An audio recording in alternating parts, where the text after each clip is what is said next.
Lockdown सब केहू के बर्बाद कर दिलक, साथ में हमनियों के। देखना यार, लॉकडाउन ऐसा लागल कि पूरा पाकिट उकिट सब खाली हो गई, बना रुपया बना कुछ हो, पता ना एंगे जिंदगी केंगे कटी। कोनो आवतो नहीं जे ओकरा के उल्लू बनावल जाओ, अभी ले कोनो मुर्गा हाथ ना लगे। सही कहत ने यार, एगो हुदला मुर्गा आवत लागत फांसी।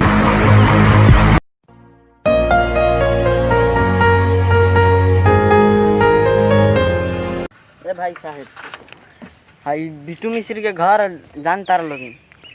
हाँ हाँ जानता ही सन, कहीं ना का काम बा? ए हमनी के उनका कि LIC जमा होला, उहे LIC जमा करे आइल बानी। अच्छा रुकी 1 मिनट।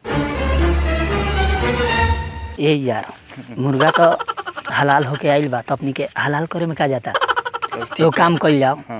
लागत रुपया पे लेके आइल बा, जमा करावला जाता, इनके से रुपया और टाल लिया।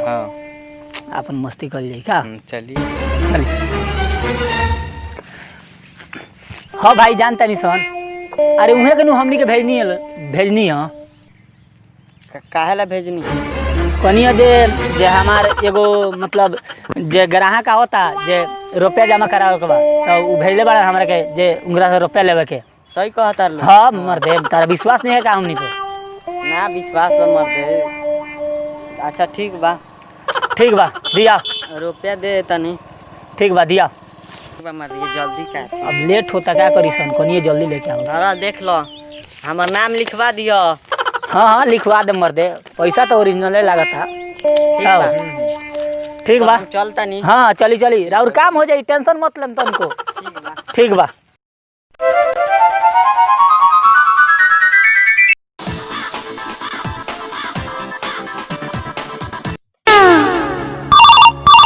उठाइए ना।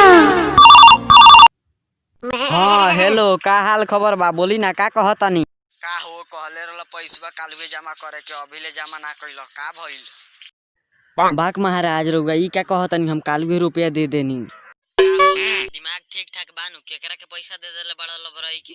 बाक महाराज, हम लबरई कहाँ बोलते हैं? रउआ नु 2 आदमी के भेजले रहन रोडवा पर कि जालोगिन हमार पैसा लेके आइल लोगिन, उरा नाम धइलक लो, तो हम पैसा दे देनी वही लोग के। जा तो लागता कि तू कोनो लूचा लफंगासन के पैसा दे देले बड़ा। उ सब हम कोनो बहाना नहीं जानत, हमरा पैसा चाहिए तो चाहिए, हमरा पैसा लिया के दो। हाँ रउआ सही कहतानी, ओकनी पतनी मनी हमारा शौक भय, लेकिन हम उतना केयर ना कइनी। अच्छा कालू हमरा के ठगले बालो नु, ए बेरा साले लोग के हम ठगतानी। ठीक बा रखतानी। आओ भाई लोगिन, पैसा जमा कर देला लोगिन। हाँ मर्दे, तारा विश्वास नहीं है का? कबे ना जमा कर देनी सन। ए त एक आदमी के और पैसा जमा करे के बा 1000। 1000? अरे भाई ये तो रुपया पर रुपया होते यार, लगता आज अपनी के नसीब बदल जाए। चल बदल जाई। हाँ दियाओ ना। तो सुनो ना, हाँ। हमर लगे 2000 बा, त हमरा 2000? हाँ, त हमरा के 2000 के खुला द लोगिन, हम तारा के 1000 दे तनी। ए मर्दे लो ना मर्दे, तारा 2000 के चाहिए। हई धर मर्दे,